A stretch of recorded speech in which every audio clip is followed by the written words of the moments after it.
Français parlent au français. Alors à qui appartient Jeanne, la pucelle d'Orléans? Florian Philippot du Front National est avec nous, c'est le directeur stratégique de la campagne de Marine Le Pen. Bonsoir. Bonsoir. Bruno Béchiza, le secrétaire national de l'UMP. Alors à qui appartient Bonsoir. Jeanne d'Arc? À tous ceux qui ont envie de vivre la France, qui se sentent bien dans cette France éternelle.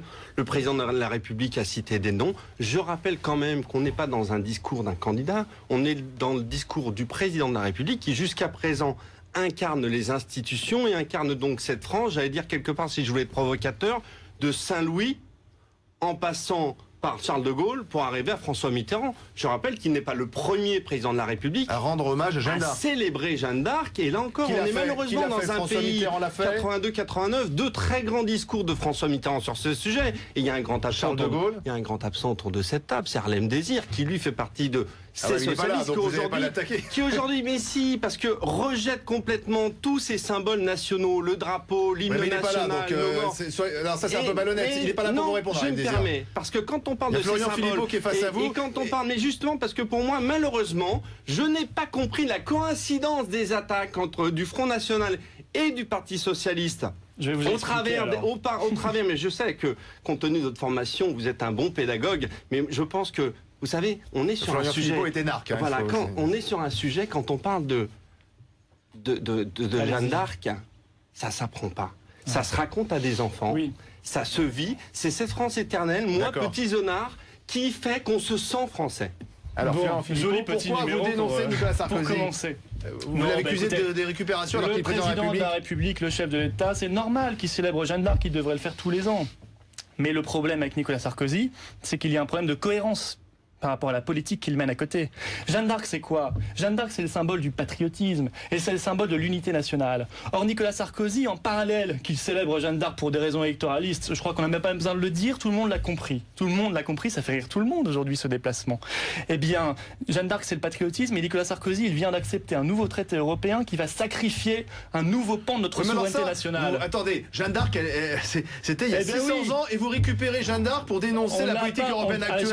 Excusez-moi. On peut pas dire que le Front National, excusez-moi, on peut pas dire que le Front National récupère Jeanne d'Arc, ça n'est absolument pas juste. C'est ce que vous venez de faire. Non, simplement, on peut simplement dire que les autres partis l'ont laissé tomber pendant 30 ans, quand nous avons persévéré, alors qu'ils ont laissé tomber Jeanne d'Arc, comme ils ont laissé d'ailleurs tomber le drapeau français, parce que l'amour de la France et le patriotisme, excusez-moi, mais c'était des gros mots, et ça devient à la mode toujours quelques mois avant l'élection présidentielle. Comme par hasard, là, évidemment, nous sommes dans une démarche électoraliste, et ce que je dis, c'est que Nicolas Sarkozy, il fait une politique inverse au symbole qu'il prétend défendre aujourd'hui. Il fait une politique de braderie. Il brade la politique, la souveraineté de la France et en même temps, il joue contre l'unité nationale pour une raison simple, c'est qu'il organise le chaos social qui sera encore aggravé par la TVA patronale, les 3 points de TVA qu'on va bientôt se prendre dans la figure et qui vont aggraver le chaos social. Et donc on arrive à la TVA sociale. Voilà, je pense qu'on ne parle pas sur le même plan. Là, on parle d'une France. Tout à l'heure, vous parliez de traités, vous parliez de petites frontières. Mais pourquoi rendre autant hommage à Jeanne d'Arc aujourd'hui, en 2012, simplement?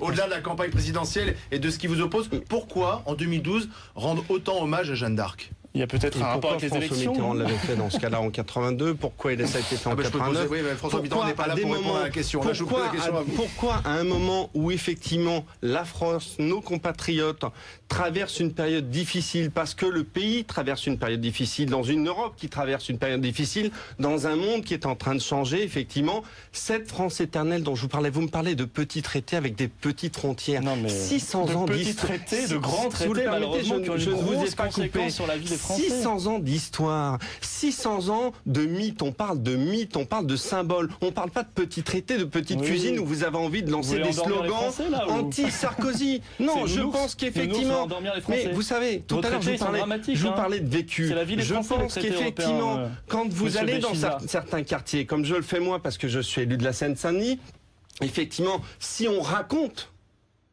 la pucelle, si on raconte l'esprit de résistance, on n'a pas besoin de ces petites frontières, on raconte une France. Et le chef de l'État jusqu'à présent, c'est pas Nicolas Sarkozy, le président de la République ici maintenant incarne cette France et c'est un devoir que de faire cet exercice-là, et je suis très fier pour moi qu'effectivement Nicolas Sarkozy ose faire cet exercice alors qu'il savait bien qu'il y aurait ce débat-là.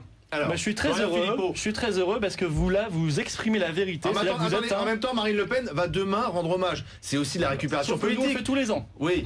On le fait pas simplement depuis 600 ans. L'élection présidentielle. Symboliquement, le Front National depuis 600 ans rend hommage. Je ne vous ai pas coupé, mais je suis content que vous avez dit la vérité. Vous avez été sincère. Là, vous venez de nous dire, je suis un conteur. On va parler de Jeanne d'Arc, la pucelle, etc.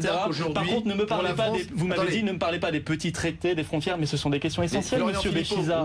Il n'y a aucune cohérence quand on dit qu'on est pour le patriotisme et qu'on est pour ces traités-là. On représente aujourd'hui Jeanne d'Arc en 2012 pour les Français. Qui ont peut-être d'autres chats à fouetter d'ailleurs aujourd'hui que de célébrer Jeanne d'Arc. C'est une figure nationale que nous célébrons tout le temps. C'est une héroïne nationale parce que c'est une héroïne nationale et que nous sommes patriotes. C'est le symbole, je l'ai dit, du patriotisme et ça n'est absolument pas pour nous une récupération ou un enjeu électoraliste. Tous les patriotes peuvent célébrer Jeanne d'Arc. Tout à fait, mais alors il faudra nous démontrer que Nicolas Sarkozy est patriote. Et je suis désolé. Ce n'est pas patriote, Nicolas Sarkozy. Non, je crois qu'il n'est pas patriote. Il n'est pas patriote, Nicolas Sarkozy. Je crois qu'il n'aime pas la France. Je crois qu'il n'aime pas la France. Je crois, Marine Le Pen l'a dit aussi, pour une raison simple, c'est que quand on aime son pays, on ne lui fait pas tant de mal. Quand on aime son pays, on ne brade pas sa liberté de peuple à des gens non élus à Bruxelles. Bruno Béchiza sur ce point-là. J'ai cité un absent. Vous tenez le même discours qu'Arlem Désir. Vous êtes dans le même système d'anti-sarkozysme primaire depuis le début de la semaine. C'est une injure, c'est une insulte. Comment oser dire d'un chef de l'État, d'un homme qui depuis 5 ans est au service d'auto. On peut ne pas être d'accord sur la politique, mais dire d'un homme qu'il est un anti-patriote, voyez, se relance nauséabond dans les propos que vous tenez, qu'il est un anti-France, qu'il n'aime pas la France. Mais c'est gravissime. Pour quelqu'un qui a été comme vous un serviteur de l'État, vous vous rendez compte de la portée des mots que vous dites devant des téléspectateurs, alors que Jeanne d'Arc, pour moi, c'est l'image d'une France qui est ensemble. Il n'y a pas d'histoire de frontières, parce que vous expliqueriez aux gamins que la France de cette époque-là, c'était ni le même régime, ni les mêmes frontières, et pourtant ça représente quelque chose, justement. Quelque chose qui parle au fond de nous-mêmes, c'est ce qu'on appelle un mythe. C'est ce qu'on appelle un mythe. Voilà. On va continuer le blabla et les comptes comme ça. J'aimerais simplement, vis-à-vis de la fonction présidentielle, que vous présentiez des excuses. C'est gravissime. Non, je ne présente aucune excuse et je persiste et je signe. Je dis que Nicolas Sarkozy n'est pas dans une démarche sincère et que Nicolas Sarkozy est en permanence dans l'électoralisme et que les gens s'en sont rendus compte. Ne vous faites pas d'illusions qu'il est dans une démarche totalement insincère. Là, c'est Monsieur Buisson probablement et Monsieur Guénaud qui lui ont dessiné un itinéraire touristique électoraliste en disant voilà, Nicolas, tu vas aller voir Jeanne d'Arc, puis après on ira voir le Mont-Saint-Michel et je ne sais quoi encore. Mais tout ça, c'est du pipeau. C'est du pipeau. Les Français l'ont compris en 2007 et là, ils vont de nouveau le comprendre, mais ils ne vont plus voter pour Nicolas Sarkozy. Je suis désolé pour vous.